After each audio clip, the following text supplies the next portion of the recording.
Hello, this is Team 6410A, and this is our world's robot explanation video. Basically, we're going to be starting from the ground up. We have our drivetrain, which is 6 motors, 480 RPMs, consisting of 3 gears with 11-watt motors each stacked up, and then we have just all Omni drives for that drift drive.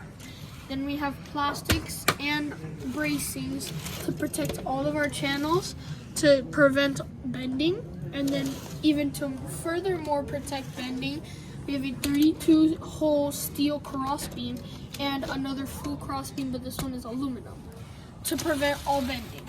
Then we have our intake, which works pretty flawlessly. It will intake pretty nicely because of our ramp design and how fast our intake is spinning. It is spinning at 600 RPMs, so it will spin pretty fast and it will intake rings pretty fast. Then we have our Mogo Mech, which is the partner to the intake. Can you pass me Mogo? So the Mogo clamp basically consists of 2 separate screws. The front screw basically just prevents when the goal is clamped for it to get taken out of our Mogo. We basically have no air right now, so I'm holding it with my hand. But it prevents the Mogo to be able to get tilted downward or to be taken out of our clamp. But the thing that actually clamps is our standoff and spacer combination in the back. That actually, when we drive into the Mogo, is the first thing to clamp down and allow the goal to actually be clamped.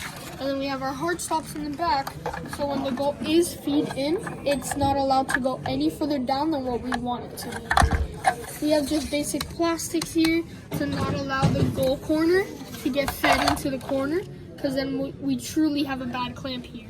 But our driver was pretty good this year at aligning there and just clamping right where we wanted it. Then we have just a basic doinker. It does clear all 4 rings, but it's rubber banded back.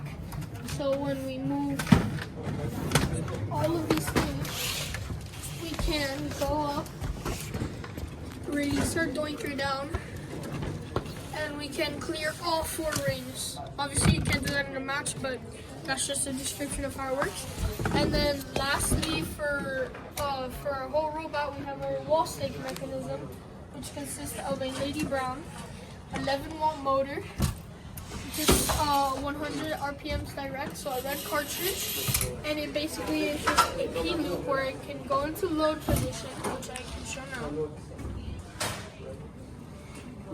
So when you can intake the ring, right, and then you press once, it'll go into load position. Never mind.